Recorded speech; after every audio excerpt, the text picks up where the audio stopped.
I want to applaud the president. It was a good move.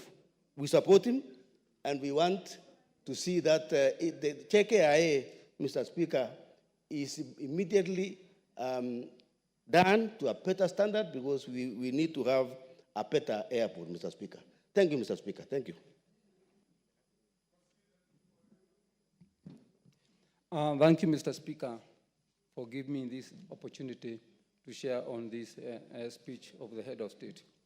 From the onset, Mr. Speaker, may I start by appreciating the speech because it instilled hope into Kenyans. And what human beings require most to live is hope. Secondly, Mr. Speaker, what inspired me most also is the president noting that there is a need to listen. And actually, he walked the talk. It is out of listening now that Adani deal is out of our way. If it were not for listening, Mr. Speaker, it had still been in our way. It is through education, Mr. Speaker, whereby we can able to uplift our economy and our well-being. And when the Kenya Kwanza government came, the first thing it did is to employ 56,000 teachers. And still, out of instilling hope into Kenyans, the president reminded us that he is going, or the government is going to employ another 20,000 teachers to improve the standard of our education. And that is still a hopeful life which we need to have in this country. Mr. Speaker, Kenya is a developing country, and we have industries coming in. The president mentioned and gave a lot of weight on TVET. We cannot be able to work in our industry if we have no capacity matters education, and the government is working on TVET per constituency, whereby the government facilitates, and he mentioned about the new budget, whereby all the TVET in the constituency will be facilitated to be able to make good working team who can work in the country and out of the country. Mr. Speaker, it is good to note that Kenya is sending a lot of young ones out of this country. And the president mentioned about several BLMAs, whereby we can have good engagement with other people out there so that Kenyans can work, improve their standard of living, and also improve the standard of living of their people down here through remittance, Mr. Speaker. Noting that he also mentioned about improving the rates of remittance of those people who are working outside this country. Mr. Speaker, on health, health is a crucial line which we cannot gamble with. And he mentioned about the new scheme, whereby we need to adhere to so that we can improve our health, especially for those who are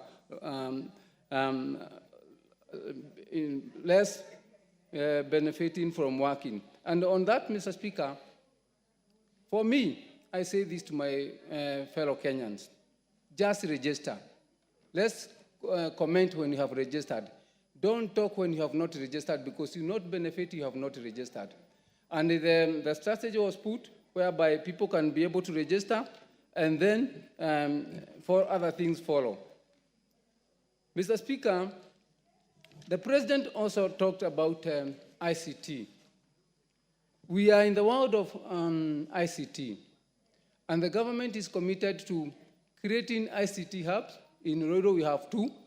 And last Tuesday, Mr. Speaker, about 150 graduated, and now they can work outside the country where they are still here in Kenya. Mr. Speaker, we should also commend the president because he mentioned about gender violence, which is critical. And if it's not looked into, then the country is not stable. But since the president talked about it, and we will continue supporting the president on the same, I think we will be able to live in this country well. Mr. Speaker, I know many things will be done, will be said, but if they are not acted on, then it will be futile. So let us concentrate, stick on what we are told, and then work on them, and all will be well for us as Kenyans. Thank you, Mr. Speaker. The MP for Gatunda South. Thank you, Speaker, for giving me this opportunity to contribute to this debate regarding the State of the Nation address given by the President last Thursday. Mr. Speaker, we have talked about, or the President talked about, fertilizer subsidy, because the President took a very bold step in walking the less walked path and made sure that we are not going to subsidize food or consumption, and instead we subsidize production. Mr. Speaker, in the year 2022, we had imported sugar worth $269 million. That is about 40 billion shillings. We had imported maize worth 24 billion shillings. This is now money that is in the pockets of Kenyans. This is money that has come back to this country. Mr. Speaker, if you look at the deficit in the balance of payment, from 2003, it has consistently come up from $0.89 billion US dollars to a whopping $10.55 billion in 2022. It is only in 2023 that the deficit in balance of payment went down to 9.53, almost $1 billion. This is because the biggest contributor after petroleum has been sugar, fertilizer, has been maize, and what a shame, Mr. Speaker, that we pride ourselves that our staple food is maize, and we're importing it from other countries. But, Mr. Speaker, this administration took the bold move to say that we shall no longer import maize. Right now, in our stores, we have 47 million bags, 90 kilograms bags. If you are to take that at 25 shillings, at 2,500 shillings, we have maize worth 117 billion shillings. If we did not have this, we would have been importing that value.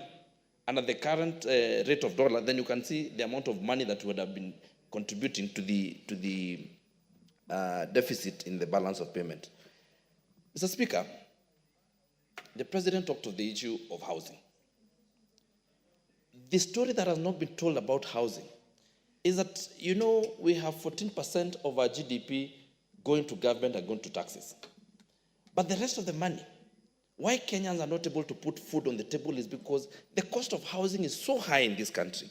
Mr. Speaker, we were trying, and the government is trying to dissuade private investors into going to building houses, because if you look at this country, the cost of housing is so high and housing is so lucrative. So everybody who has $1 million shillings, 100 million shillings in the bank will go and build a flat and only end up employing 2 people, a caretaker and a watchman. And that money should have gone into production. I was having lunch yesterday with the gentleman, and he told me he has sold his flat and went and started production in Kiserian. He's now employing 75 people with the same 100 million shillings that he had put up a flat in Kino. Mr. Speaker, when the nation takes over the work of housing people, then the private money is taken into production. We stop making housing lucrative, government takes it, and then private money is taken into production. That is how we are going to create employment. Because, Mr. Speaker, the government cannot employ people, but employment is created by the private sector. And how do you make private sector employ people? You create fiscal policies that will entertain and encourage people to put their money in what is able to create employment. So, Mr. Speaker, if you look at how housing has been done in the past, we have been doing housing in a fashion that everything is tailor-made. Because when I'm doing a house in South B, I want my own windows, my own style of doors, my own style. But in this system, then production becomes easy because we're using the same doors, we're using the same hinges, we're using the same windows, and production becomes easy. This is a trend in all the developed world. Housing is a function of government. And Mr. Speaker, I have had the issue on education. And allow me to say this. I can see my time is coming to an end. Please add me 1 minute. So that I say this. On issue that has been vilified of education funding model, Mr. Speaker, it's a shame. You and I are people of means. and our children go to the same university, where the people who cannot even afford to place a meal on the table are called to the same university and treated the same. You are asked to pay the same amount of money that that person who is at the lowest of the... You have half a minute, and then we...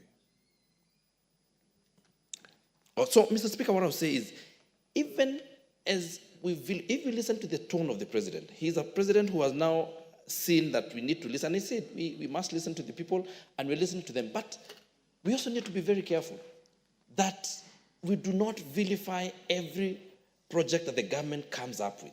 Because in the end, we, the people who are on social media and in the mainstream media who are vilifying this, need to know that we're also in this country. If this country collapses, and the success of this government is the success of every Kenyan. So I submit and I support the speech that was made by the president. Thank you, Mr. Speaker. Honorable members.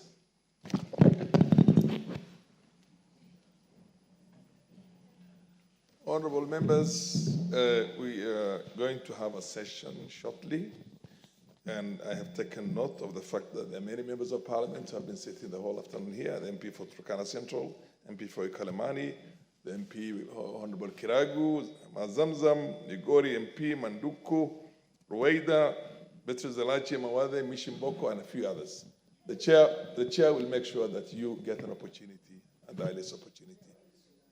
And Chinali, of course, Chinali is there.